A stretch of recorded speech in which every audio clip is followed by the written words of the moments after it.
La fois passée, j'ai abordé le sujet où j'ai expliqué que l'islam est une religion d'amour par excellence. L'islam, dinul hub bimtiyaz. Et j'ai expliqué que Allah est le Dieu de l'amour par excellence. Mais quelqu'un peut nous dire, si Dieu, comme tu prétends, est le Dieu d'amour par excellence, pourquoi il a créé l'enfer?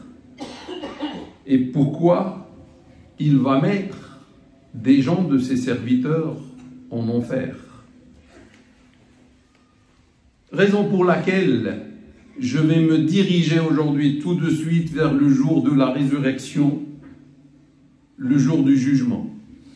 Et je vais essayer, avec argument à l'appui, de voir ce Dieu d'amour le jour de la résurrection et le jour du jugement. Le jour où on va se mettre tous, toutes, un par un, une par une, entre les mains de Dieu, gloire et pureté à lui. Souvent, mes frères et mes sœurs, les gens qui abordent ce sujet, ce thème, le jour de la résurrection, le jugement de Dieu, essayent consciemment ou inconsciemment d'effrayer les musulmans, de faire peur aux musulmans. Et inconsciemment, ces gens qui prennent la parole vont créer en quelque sorte un désespoir dans le cœur des musulmans vis-à-vis de la miséricorde de Dieu. En principe, on doit faire aimer Allah à ses serviteurs. On ne doit pas faire le contraire. On ne doit pas pousser les gens à tomber dans le désespoir, malgré toutes les bonnes annonces et les bonnes nouvelles qui se trouvent dans les textes.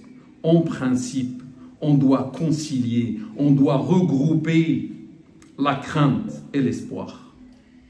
Et non pas la crainte et la crainte. Et non pas l'espoir et l'espoir. Parce que si on dit que la crainte, on va faire tomber les gens dans le désespoir. Certains vont même quitter cet islam, religion de peur et de terreur. Et si on parle que de l'espoir, l'espoir, l'espoir, on ouvre les portes de l'interdit. Les gens vont commettre sans calculer l'interdit parce qu'il y a beaucoup d'espoir. Et la meilleure chose, c'est le juste milieu. Mon argument, pourquoi je vais traiter ce sujet sensible de la manière d'aujourd'hui, mon argument c'est un hadith du prophète salat et salam sur lui dans lequel il dit, c'est lui qui parle, moi je transmets, Bashiru wa la tunaffiru, yassiru wa la tu'assiru. الحديث متفق عليه رواه الإمام بخاري والإمام مسلم هكذا كان يقول رسول الله صلى الله عليه وسلم. Il disait, annoncez la bonne nouvelle et ne faites pas fuir, c'est-à-dire les gens de la religion, et facilitez et ne compliquez pas. Qui disait ça? Le messager qui sait l'islam mieux que moi et mieux que quiconque. Il dit, qu'est-ce qu'il dit? Annoncez les bonnes nouvelles. Ne faites pas fuir, c'est-à-dire les gens de l'islam. Le hadith est unanimement authentique. Vous savez, l'imam Nawawi, qui a interprété ce hadith dans le livre de Muslim, il a dit, le prophète sallallahu alayhi wa sallam nous ordonne d'annoncer les bonnes nouvelles qui sont la miséricorde de Dieu, qui sont les bienfaits de Dieu, qui sont le pardon de Dieu. Je ne sais pas pourquoi les gens n'annoncent pas ça suffisamment. Et il dit, il a interdit le fait de faire fuir les gens en leur annonçant la terreur, en leur annonçant les menaces qui se trouvent dans les textes, l'oua'id, les menaces divines qui se trouvent sans les accompagner par les bonnes nouvelles. Moi je dis, mes frères et mes sœurs, il y a certains aujourd'hui, lorsqu'ils prennent la parole, qu'est-ce qu'ils disent? Ben, ils inversent ce hadith. Et ils disent, ben, faites fuir. Et n'annoncez jamais les bonnes nouvelles. Compliquées. Sans jamais faciliter. Il y a des gens qui cherchent que la complication pour nous. Il n'y a aucune facilité en islam. Il n'y a aucune bonne nouvelle en islam. Raison pour laquelle aujourd'hui, je vais vous rappeler, mes frères et mes sœurs, de certains articles du code du jugement dernier du jour de la résurrection. J'ai sélectionné, j'ai regroupé ces articles du code de jugement de plusieurs textes coraniques et prophétiques. Brièvement, si je peux donner un titre à ce que je vais dire, brièvement, le code du jugement dernier est basé sur la justice, basé sur la générosité et non pas la vengeance, sur la générosité et sur la miséricorde. C'était là les titres et je vais passer, Inch'Allah, au développement. Lorsqu'on va voir aujourd'hui qu'Allah a tout fait pour faciliter le paradis pour tout le monde. On va voir qu'il a tout fait pour rendre l'accès au paradis facile à tout le monde. Et franchement, si on va voir malgré ça que quelqu'un entre en enfer, ce quelqu'un-là, franchement, il l'a mérité, il l'a cherché, je ne sais pas comment il a fait. Pour aller en enfer, malgré ce que ce Dieu d'amour a mis en place pour faciliter le paradis pour tout le monde. Je commence par le premier article. Le premier article, c'est la justice absolue. Un verset coranique dit « وَمَا رَبُّكَ بِظَلَّامٍ لِلْعَبِيدِ » Et ton Seigneur n'est pas de nature à être injuste face aux serviteurs, face aux créatures. Chapitre 41, verset 46. Les versets sont nombreux qui parlent que Dieu ne commet pas d'injustice envers ses créatures. C'est la justice absolue. Dans un hadith sacré, hadith qudsi, un hadith saint, il dit « Ya ibadi, inni haramtu dhulma ala nafsi, wa ja'altuhu baynakum muharraman, fala tadhalamu » Ô mes serviteurs, je me suis interdit l'injustice. Et je l'ai rendue interdite entre vous. Ne soyez pas injustes les uns envers les autres. Le hadith est rapporté par l'imam Muslim dans son authentique. Et combien le cœur humain s'apaise lorsqu'il sait que celui qui va le juger est juste. Et combien le cœur humain s'attriste, s'inquiète lorsqu'il sait qu'il va passer entre les mains d'un juge injuste. Et Allah est l'infiniment juste. Et alhamdulillah. Le deuxième article. La responsabilité, la responsabilité de soi uniquement. Tu n'es responsable de personne, à part de toi-même. Tu n'es pas responsable de ce que font les autres à côté de toi. Le verset coranique dit وَلَا تَزِرُ وَازِرَةٌ وِزْرَ أُخْرَى Nul ne portera le fardeau d'autrui. C'est chapitre 35, verset 18. Personne ne sera jugé à propos des péchés des autres. Chacun sera jugé par Dieu uniquement à propos de ce qu'il a fait. Et ça, c'est un côté de la justice de Dieu subhanahu wa ta'ala. Troisième principe ou troisième article, al-mas'ouliyatu hasab at-taqa, la responsabilité selon la capacité. Le verset coranique dit la yukallifu Allahu nafsan illa wus'aha.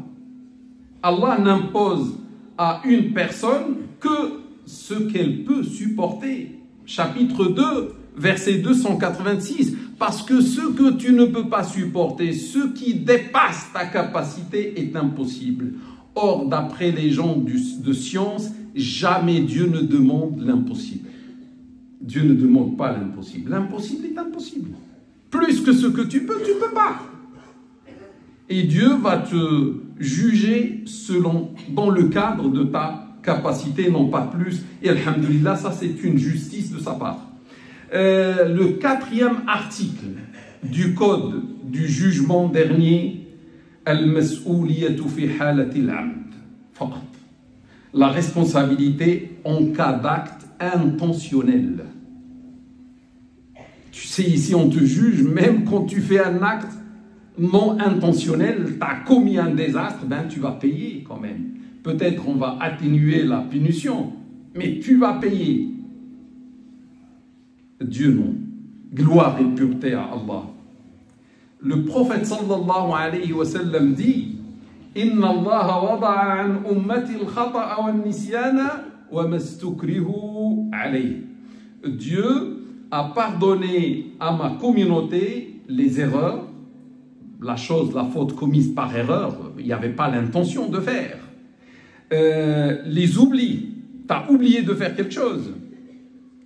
Et ce qu'ils ont été contraints à faire. C'est-à-dire qu'ils ne voulaient pas, mais quelqu'un les a contraints par la force à faire un acte. Le hadith est rapporté par Ibn Majah, sur Ibn Abbas et sur Abu Dharr, rapporté par Ibn Hibban, rapporté par Al-Bayhaqi sur Ibn Omar. Et c'est un hadith en principe authentique. Il y a des versets qui vont dans le même sens. Je n'ai pas le temps de les donner, sinon je vais allonger le discours. Lorsque Dieu a révélé ce verset coranique, Rabbana la tuakhidna in nasina aw akhta'na, on a nisyan wal khata'a. Seigneur, ne nous tiens pas rigueur si nous oublions ou commettons une erreur. Là, il y a l'oubli, l'erreur.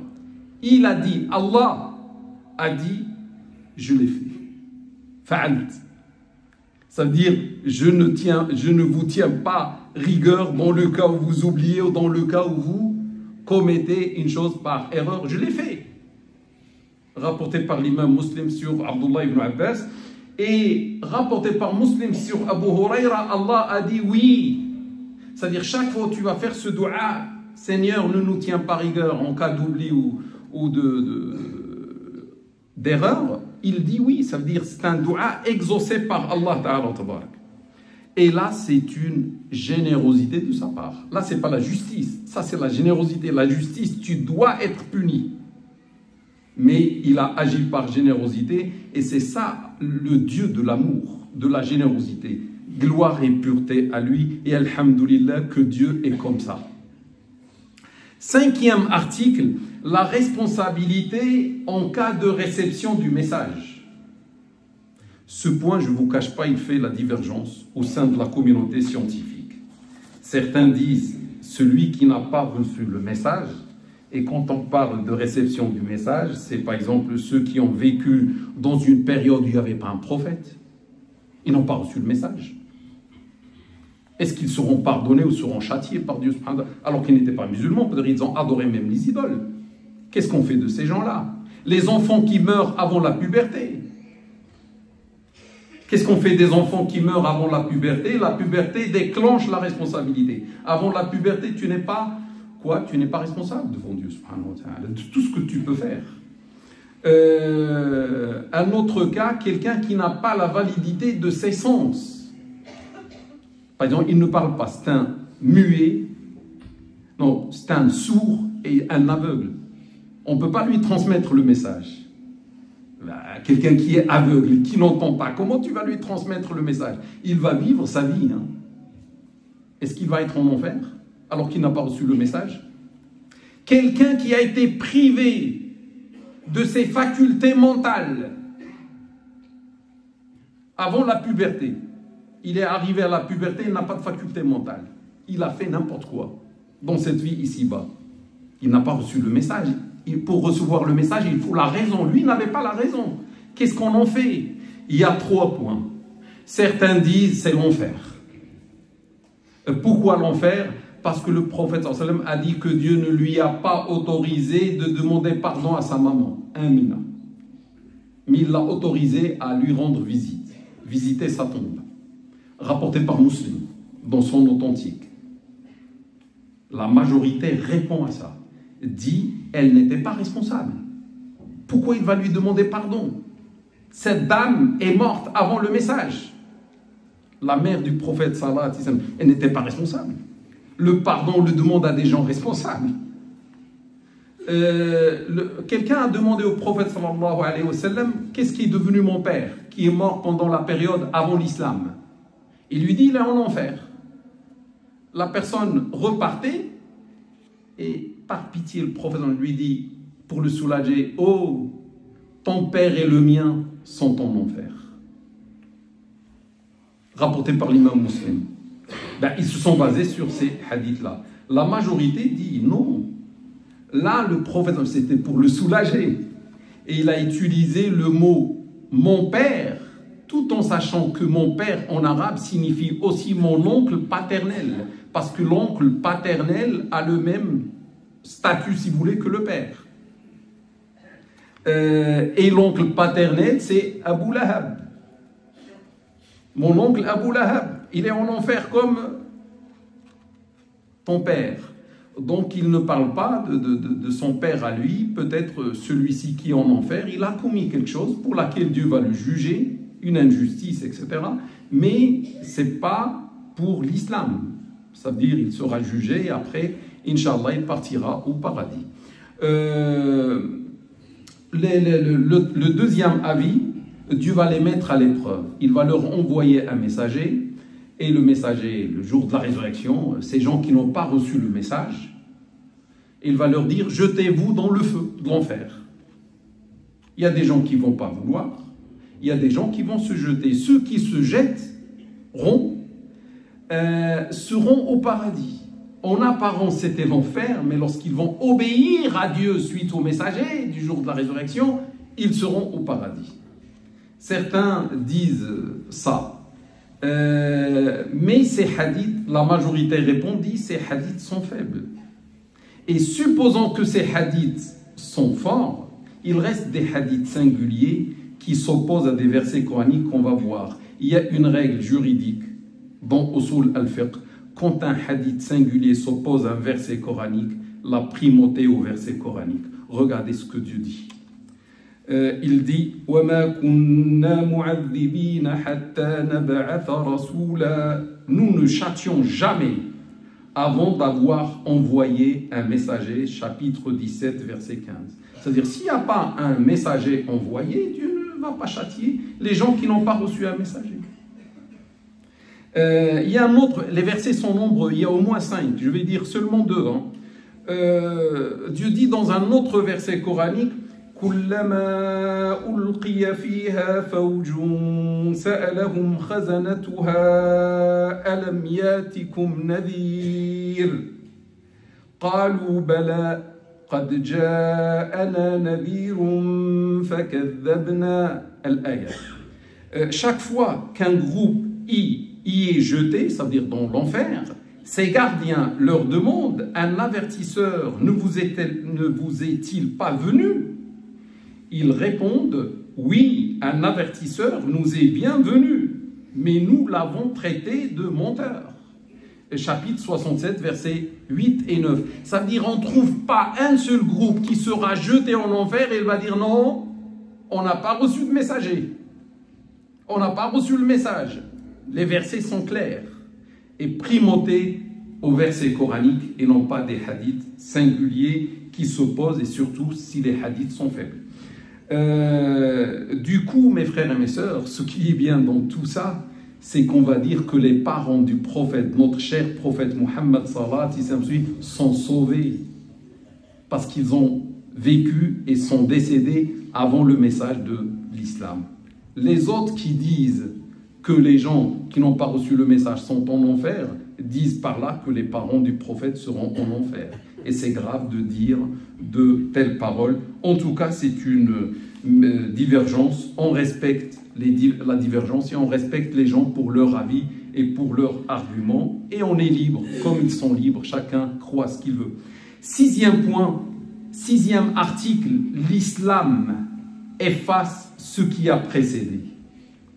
Le prophète salat sur lui dit à Amr ibn al-As, que Dieu l'agrée, le jour de son islam, parce qu'il a posé des questions dans ce sens-là, il lui dit: oh Amr, n'as-tu pas su que l'islam efface ce qui a précédé ou ce qui le précède? Ya Amr, ama alimta anna al-islam yahdimu ma kana qabla? Le hadith rawah l'imam Muslim, wa hada mujma' alayh. C'est un point d'unanimité entre les musulmans. Si quelqu'un n'est pas musulman, il se convertit à l'islam, Allah lui pardonne tout ce qu'il a pu faire avant l'islam. Et là on voit un Dieu d'amour et non pas un Dieu de vengeance, parce qu'il peut le juger pour ce qu'il a fait. Il passe une partie de sa vie en enfer. Et après, il lui dit: comme tu es devenu musulman, maintenant je te fais passer au paradis. Et s'il avait fait comme ça, on va dire c'est juste. Mais là, on a vu le Dieu de l'amour et de la miséricorde. Le repentir efface ce qui précède. Parce que quelqu'un va dire: attends. Ça, c'est les non-musulmans. Et moi, je suis musulman. Eux, ils font ce qu'ils veulent. Ces non-musulmans, ils n'ont qu'à se convertir à l'islam et Dieu efface. Et moi, je suis musulman. Et quand je fais des choses, Dieu me juge. Non, toi aussi, mon frère ou ma soeur, Dieu te pardonne. Il faut seulement faire quelque chose qui s'appelle le repentir. At-tawba. At-tawbatu tamhu ma qablaha. Le repentir efface ce qui précède, comme l'islam efface ce qui précède. Donc on est à égalité. Les versets du repentir sont très nombreux. Et Dieu s'appelle At-Tawwab. Parmi les noms d'excellence d'Allah, c'est At-Tawwab. C'est quoi At-Tawwab? C'est celui qui agrée le repentir de ses serviteurs quand celui-ci est sincère. Dieu sait ce qu'il y a dans le cœur. Est-ce qu'on est sincère ou pas? Ce qui me surprend, ce qui m'émerveille, mes frères et mes sœurs, c'est que Allah ne pardonne pas tout simplement, Allah, le Dieu de l'amour, ne pardonne pas tout simplement le péché pour le pécheur musulman, mais il aime le pécheur. Hier, c'était un criminel. Il a fait le repentir, il devient un bien-aimé d'Allah, le Dieu de l'amour. Dieu dit dans un verset coranique: Inna Allah yuhibbu at-tawwabin wa yuhibbu al-mutatahhirin. Certes, Allah aime les repentis, alors qu'ils étaient des criminels avant. Aime les repentis et aime ceux qui se purifient. Chapitre 2, verset 222. Le repenti d'un péché ne sera pas jugé le jour de la résurrection pour son péché qu'Allah avait déjà pardonné, sinon Dieu se contredit. Plutôt Allah va juger la personne, et faites attention, je dois faire attention, pour les péchés commis jusqu'à la mort. Tu as fait du haram dans le passé, tu ne savais pas, tu étais faible, je ne sais pas, il y avait des circonstances, mais s'il te plaît mon frère ou ma soeur, et moi avec vous, ben, qu'est-ce qu'on attend? On fait le repentir. Allah nous pardonne. Le Dieu de l'amour nous pardonne. Donc il y a un problème seulement pour ceux qui vont commettre le péché jusqu'à la mort, sans se soucier du châtiment de Dieu subhanahu wa ta'ala. Et là ça devient mérité. Huitième article du code du jugement dernier, Mubarakatul Hasanat, la bénédiction des bonnes actions. Et là je suis franchement devant un Dieu de générosité et d'amour. Regardez le verset coranique, qu'est-ce qu'il dit? C'est Allah qui parle. Man jaa bil hasanati falahu ashru amthaliha wa man jaa bis sayyiati fala yujza illa mithlaha wa hum la yuzlamun. Quiconque viendra, c'est-à-dire le jour de la résurrection, quiconque viendra avec une bonne action, il en aura 10 fois la récompense, 10 fois. La bénédiction, 10 fois la récompense. Et quiconque viendra avec une mauvaise action, il ne sera rétribué que par son équivalent. Et ils ne subiront aucune injustice. Chapitre 6, verset 160. Qu'est-ce qu'on veut? C'est magnifique. Alhamdulillah, Alhamdulillah. Dans le cas d'une mauvaise action, Dieu va agir d'après sa justice. Il te compte une mauvaise action. Mais dans le cas de la bonne action, Dieu n'agit pas par justice. Dieu agit par générosité. Il va te compter 10 fois la chose. Il va te compter 700 fois d'après un verset coranique. 700 fois! Si c'est fi sabilillah, si c'est sur le sentier de Dieu subhanahu wa ta'ala.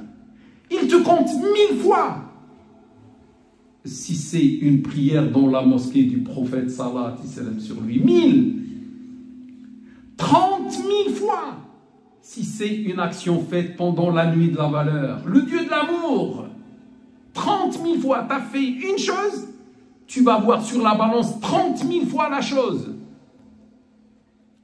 Et ça peut aller jusqu'à 100 000 fois. Tu fais une bonne action dans la Mecque, une prière par exemple dans la mosquée de la Mecque, c'est 100 000 fois plus. Et ça peut aller même à des proportions qu'Allah seul connaît. On est face à un Dieu d'amour. Pourquoi on ne parle pas de ça, mes frères et mes sœurs? Pourquoi on parle seulement des choses qui créent la terreur? Et on a toutes ces bonnes nouvelles dites par Dieu et par son messager. Pour qui ces bonnes nouvelles ont été faites? Est-ce que pour qu'on les cache? Ça n'a pas de sens. Il faut les dire aux serviteurs de Dieu subhanahu wa ta'ala. Le 9e article. Les moyens du pardon sont très nombreux. Ne t'inquiète pas, frères et sœurs. Les moyens, le jour de la résurrection, du pardon sont très nombreux. Là, on voit la générosité et l'amour de Dieu subhanahu. Celui qui juge, c'est lui qui a fait ça. Celui qui va être le juge du jour de la résurrection. C'est lui qui a voulu faire ce code du jugement dernier. Les ablutions. Vous savez c'est quoi les ablutions? L'oudou. Le prophète Salat, il dit les ablutions. Chaque fois que tu fais les ablutions, ça pardonne tous les péchés antérieurs. Nous, on connaît seulement Ramadan. Pardonne les péchés antérieurs. Et tout le monde attend Ramadan. Personne n'attend les ablutions. Alors que Ramadan, tu dois jeûner 1 mois. Les ablutions, ça te prend 2 minutes. Quand tu fais les ablutions, le prophète, le messager, Salat et dit, ça pardonne tous les péchés antérieurs. Allahu Akbar, c'est un Dieu d'amour. Rapporté par l'imam Muslim dans son authentique. Les 5 prières, entre une prière et une autre, entre un vendredi et un autre, ça efface tout ce qui est passé entre les deux. Nous, on ne fait même pas attention, il y a des effaceurs qui travaillent jour et nuit pour nous enlever nos péchés. Ça, c'est le Dieu d'amour. Il veut que tout le monde parte au paradis. Le hadith est rapporté par Muslim. Tant qu'on ne commet pas les péchés majeurs, les péchés mineurs, tu es lavé tout le temps. Les péchés majeurs, il faut en repentir, on l'a dit. Le jeûne pardonne tous les péchés antérieurs. Unanimement authentique, rapporté par Bukhari et Muslim. Le hajj, le pèlerinage agréé, n'a aucune récompense à part le paradis. C'est le prophète qui dit dans un hadith unanimement authentique. Il n'y a pas que ça. Il y a d'autres. Il y a beaucoup d'effaceurs, subhanallah. Regardez celui qui a mis ça en œuvre, qui a pensé à tout ça. C'est Allah. Pourquoi on n'en parle pas beaucoup? Comme ça, les gens aiment Allah, tombent amoureux d'Allah. Le malheur, l'épreuve, quand un malheur te touche.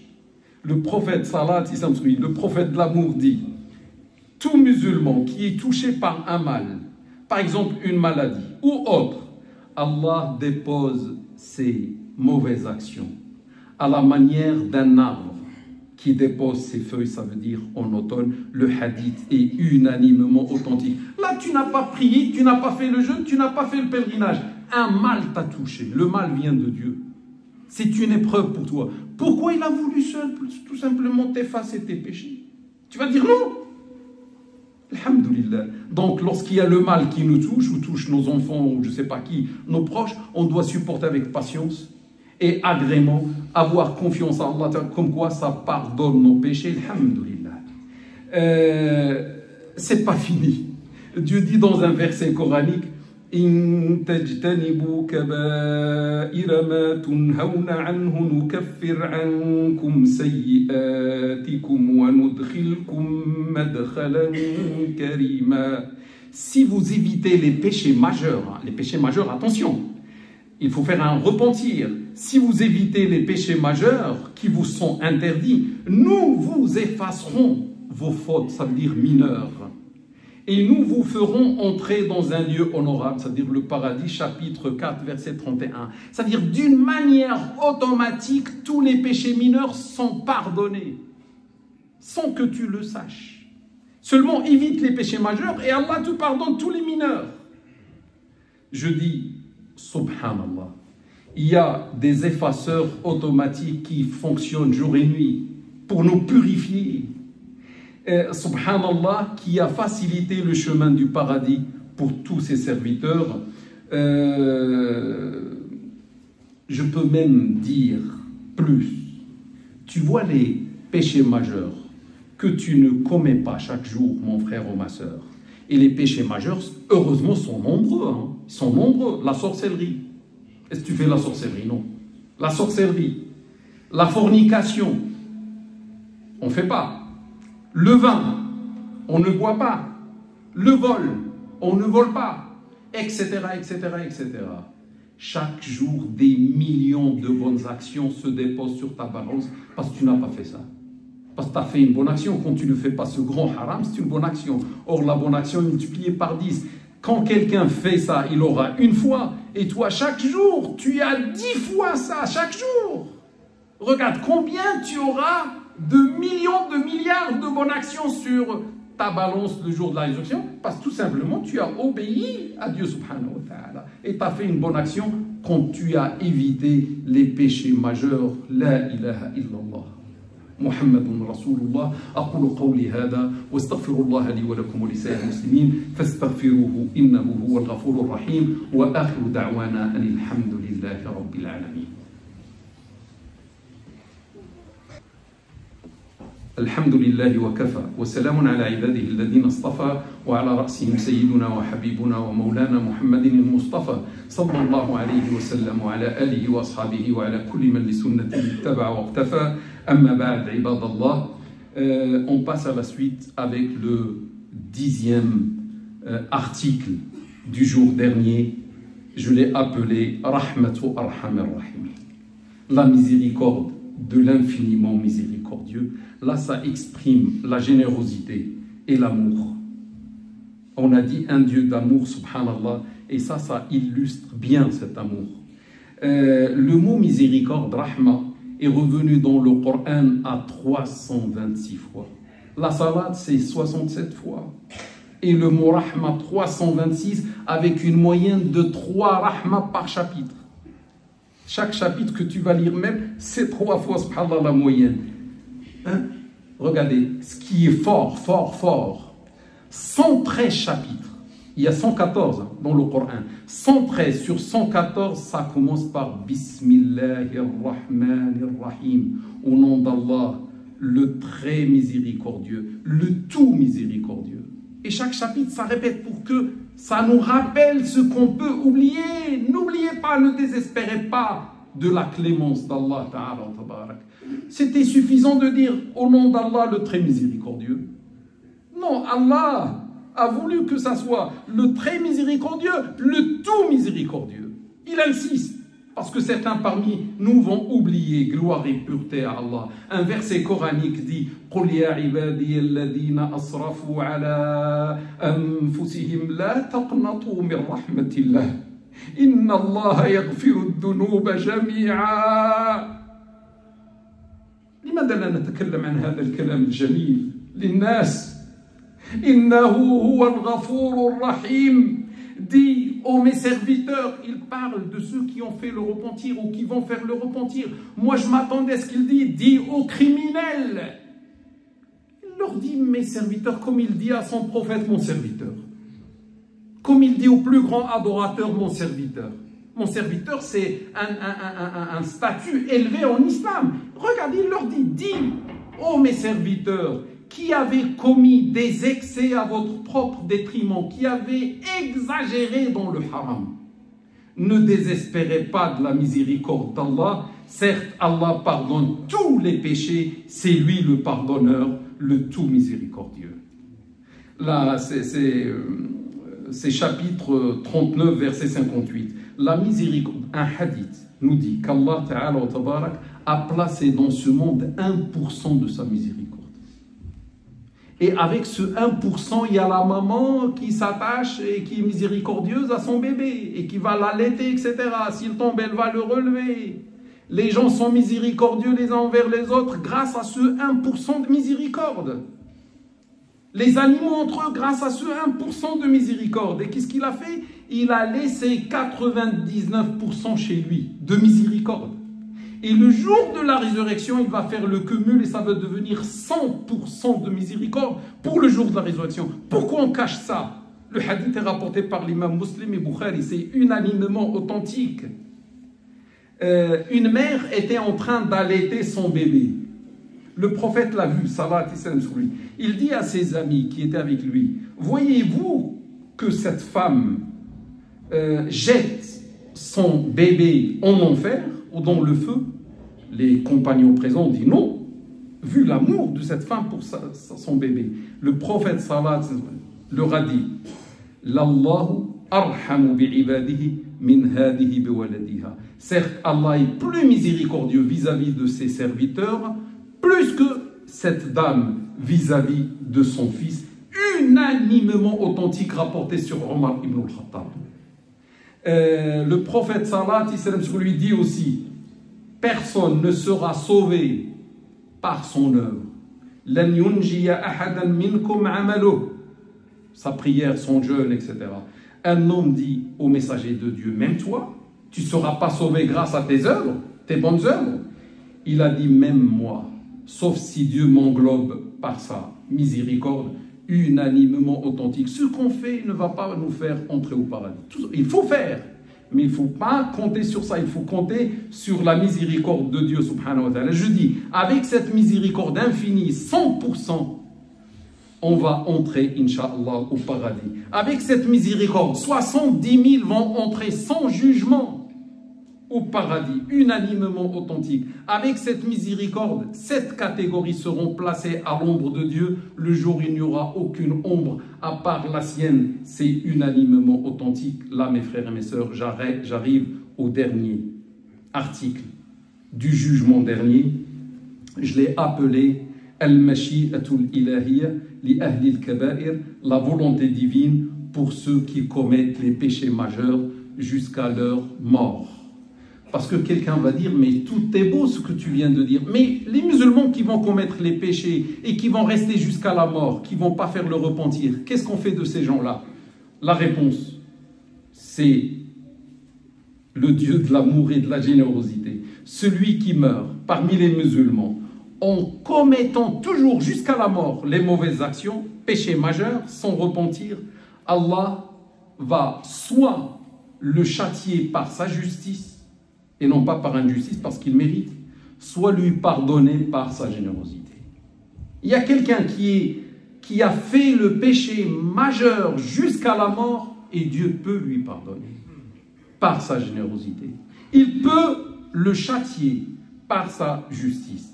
Une chose est sûre, s'il le châtie par sa justice, sûrement il va le faire sortir un jour par sa miséricorde de l'enfer et il va le faire entrer au paradis et il va lui donner 10 fois le globe terrestre comme royaume dans le paradis. Un verset coranique dit yu'adhibu man yasha wa yaghfiru liman yasha. Il châtie qui il veut et il pardonne à qui il veut. Chapitre 5 verset 40. Un autre verset est intense, subhanallah. Il dit inna Allah la yaghfiru an yushraka bihi لا يغفر الكفر والشرك إن الله لا يغفر أن يشرك به ويغفر ما دون ذلك لمن يشاء. Allah, certes, Allah ne pardonne pas qu'on lui donne un associé, Donc il ne pardonne pas la mécréance, quelqu'un qui va mourir dans la mécréance, il ne pardonne pas ça. Il pardonne ce qui est en deçà à qui il veut. Chapitre 4, verset 48.